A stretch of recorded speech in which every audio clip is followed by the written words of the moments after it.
Birds of Prey. How to Kill the Male Gaze Using a Clown and Camp.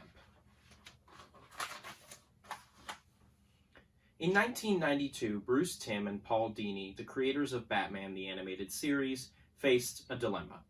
An upcoming episode was to feature a gag involving a villain popping out of a cake to surprise a group of cops before they were taken hostage, and both Dini and Timm thought it would be too weird to have the Joker do it.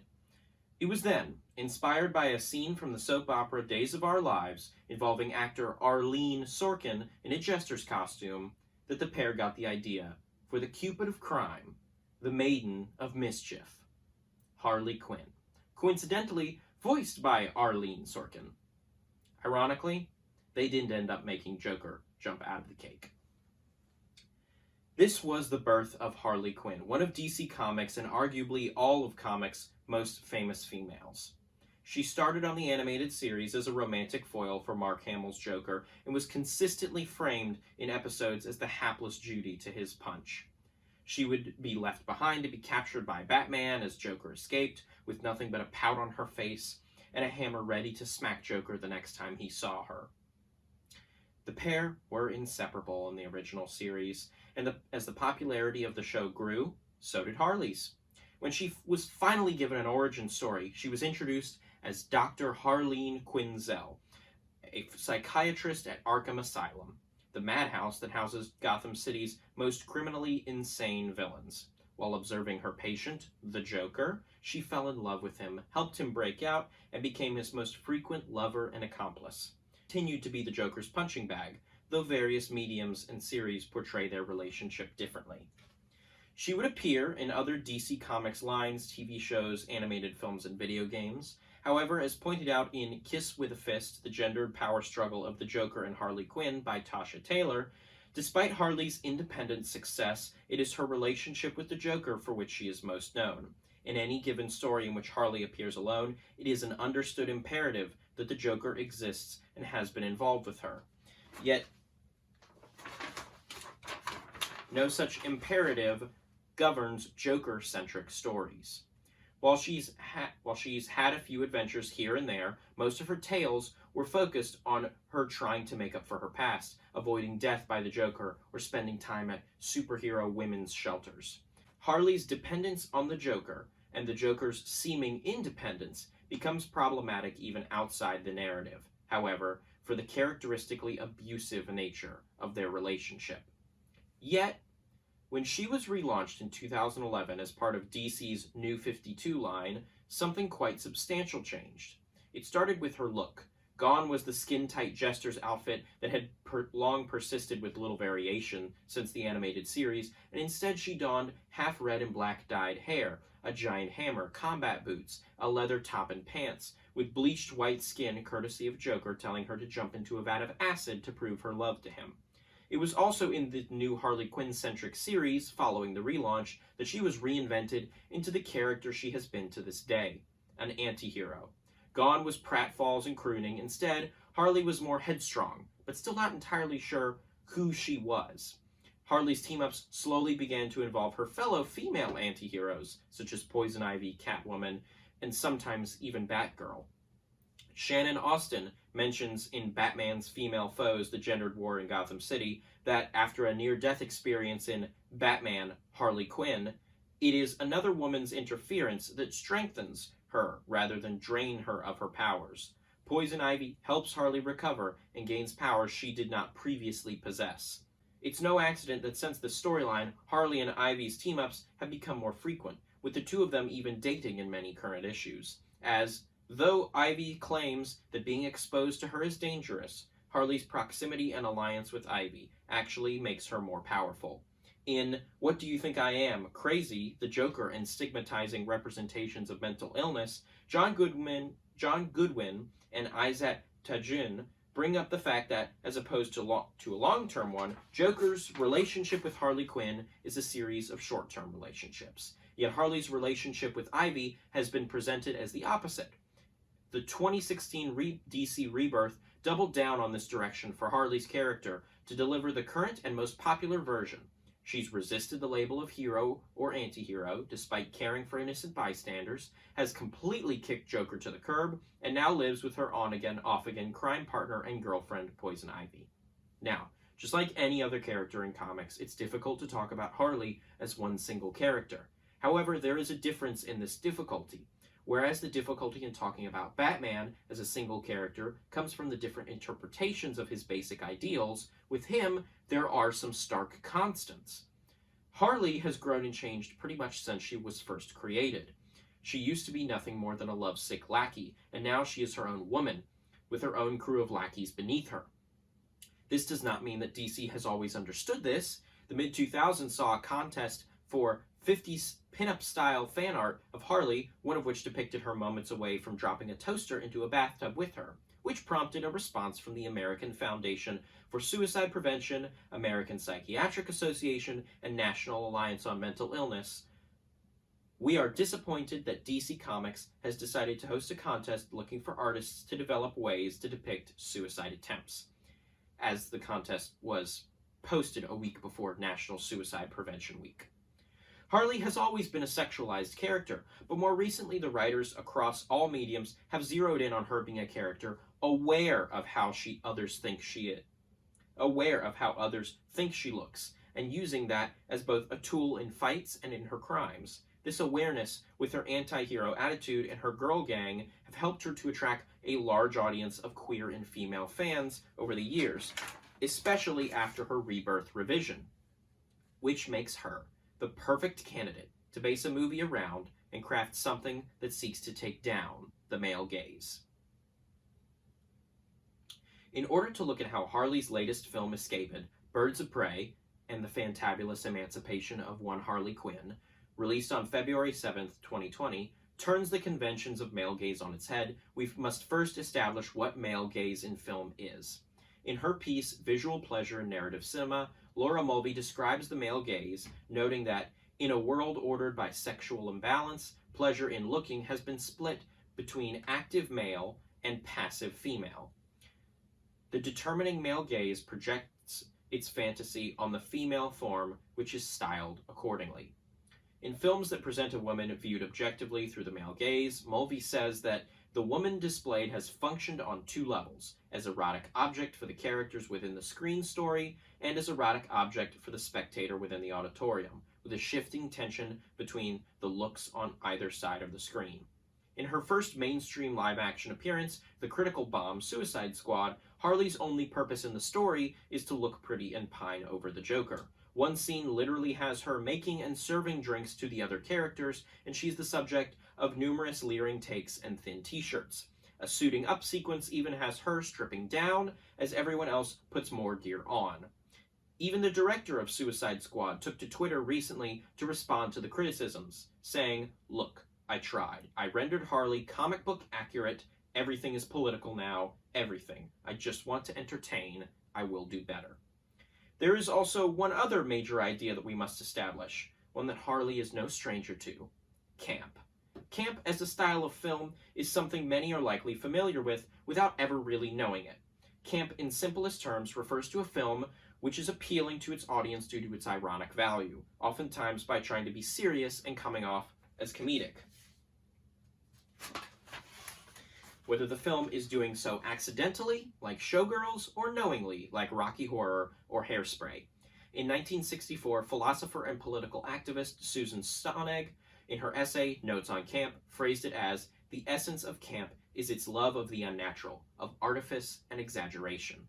This exaggeration and artifice has resulted in a variety of examples of camp films. Mommy Dearest, The Birdcage, Welcome to the Dollhouse, The Toxic Avenger, the Adam West Batman series, or virtually every John Waters film. Even the first Christopher Reeve's Superman film, or Pulp Fiction, could be considered camp. But what does this have to do with Harley and the male gaze?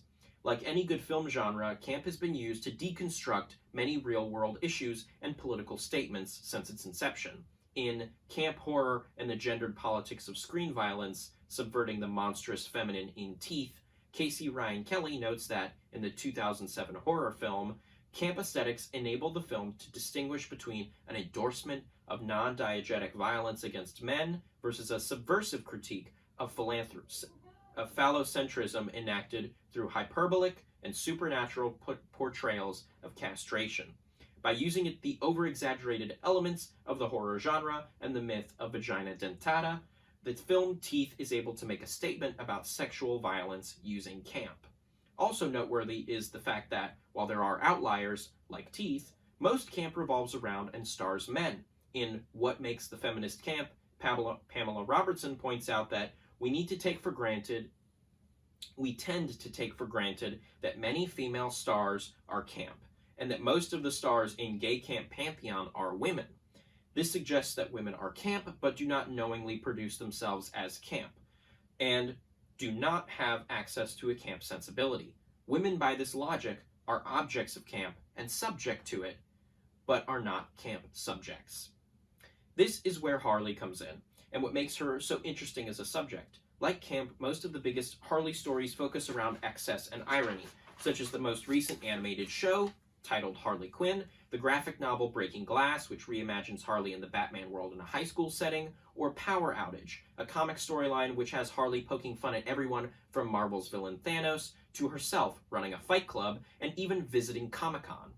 Even her original inspiration, an actress dressed like a jester on a daytime soap opera, is undeniably campy. Also, like camp, Harley has been embraced by the queer section of the comics reading audience, and has even grown beyond queer readers to be beloved by those who don't read comics. When talking about Harley and Poison Ivy's first interaction in the original animated series, in Daddy's Little Monster, Suicide Squad, Third Wave Feminism, and the Pornification and Queering of Harley Quinn, Adam Gexy and Vicky Karaminas say, although the two are represented as heterosexual and stereotypically feminine, the scenes contain a hidden or closeted subtext of queer affection. They chat in bed together, hang out in their underwear at Ivy's hideout, tussle flirtatiously, and share prison showers. Harley's long history with camp and her part as a queer anti-hero, and the two crucial points made in Mulvey's Male Gaze and Cinema essay lead right to the latest live-action Harley Quinn film, Birds of Prey, and the fantabulous emancipation of one Harley Quinn. In Birds of Prey, the filmmakers use the excess and irony of camp stylings to subvert typical stories of male violence and power over women.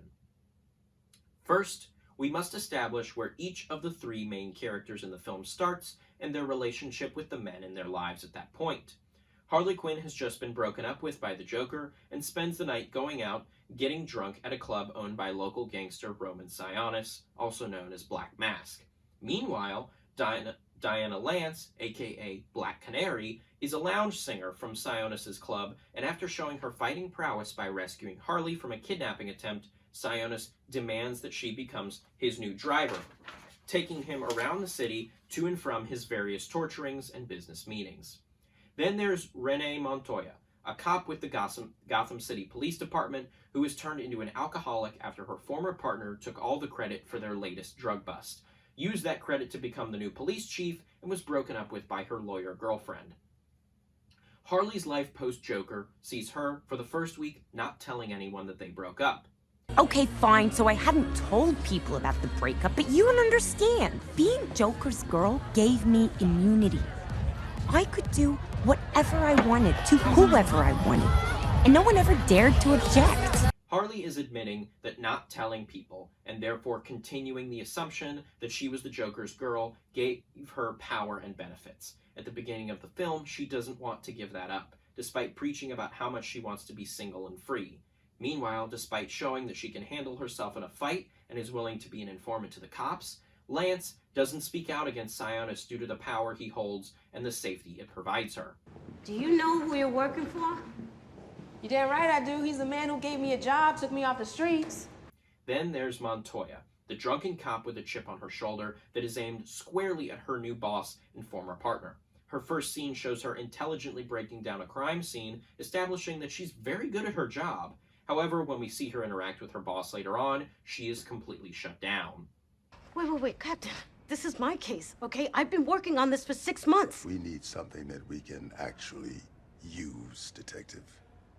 Each of these women is shown to be extremely capable and powerful in their own endeavors, but are systematically shut down in their first few scenes by the men in their lives, who have power over them.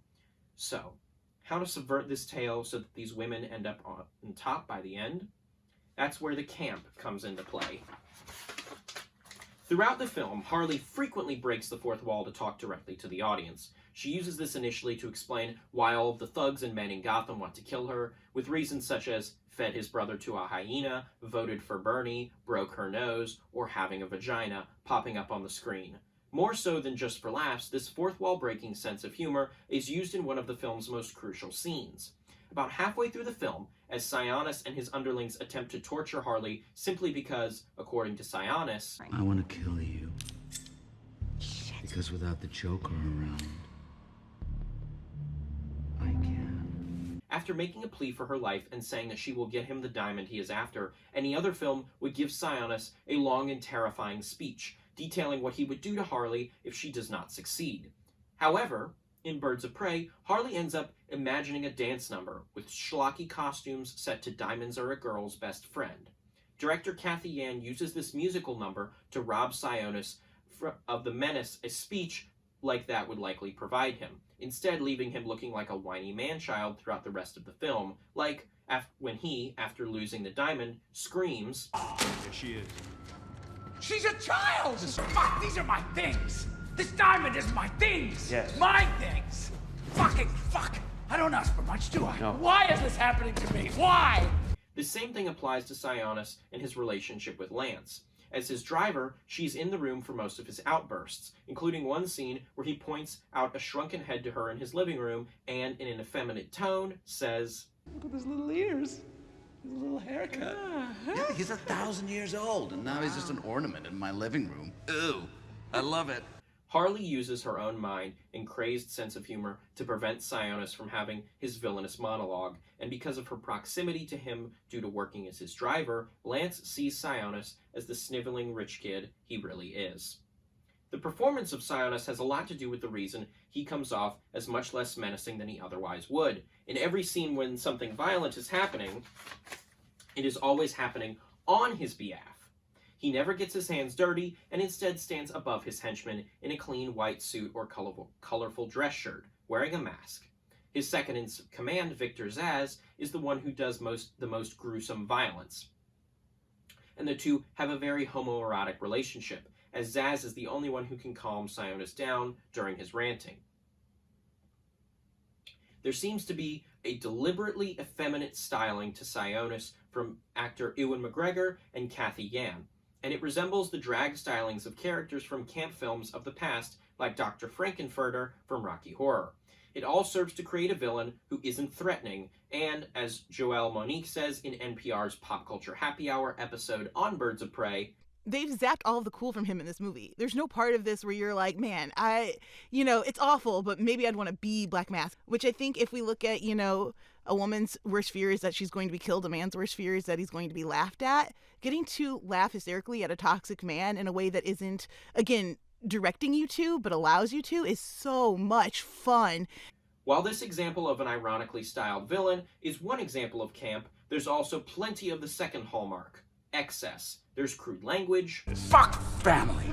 All due respect, but fuck that. Blah, blah, blah. Fake fucking fucks. As well as over-the-top blood and violence, drinking, sex, and more. There's also a crucial detail that falls back on a classic John Waters-era camp styling, poop. In what feels like a direct counter to the middle school-esque idiotic joke that women don't poop, part of the plot of Birds of Prey revolves around just that. Cassandra Cain, a teenage pickpocket, has swallowed the diamond that Sionis wants, and instead of cutting her open to get it, Harley buys her ample Mexican food, steals jugs of X-Lax, and at one point even duct tapes her to a toilet. There's also a twist to the fights. When Harley breaks into a police station with what seems like a shotgun, it's quickly revealed that it is a beanbag gun, shooting glitter, paint, and rubber squeaky dog toys instead of bullets. As the cinematic battle rages towards the end of the film, everything pauses for a moment after Harley knocks a thug down as she turns to Lance and asks, Haircut? Yeah. That same climactic battle takes place in a funhouse named the Booby Trap and is decorated with large foam hands of women and giant exaggerated female heads with their tongues out.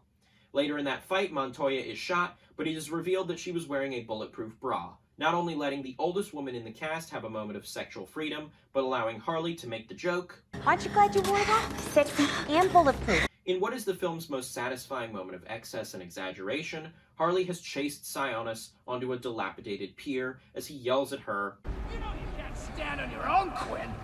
You're not the type! The fight ends with a live grenade stuffed into his pocket as Harley flips him over the edge of the pier. He lets loose a high-pitched scream and explodes into gory chunks.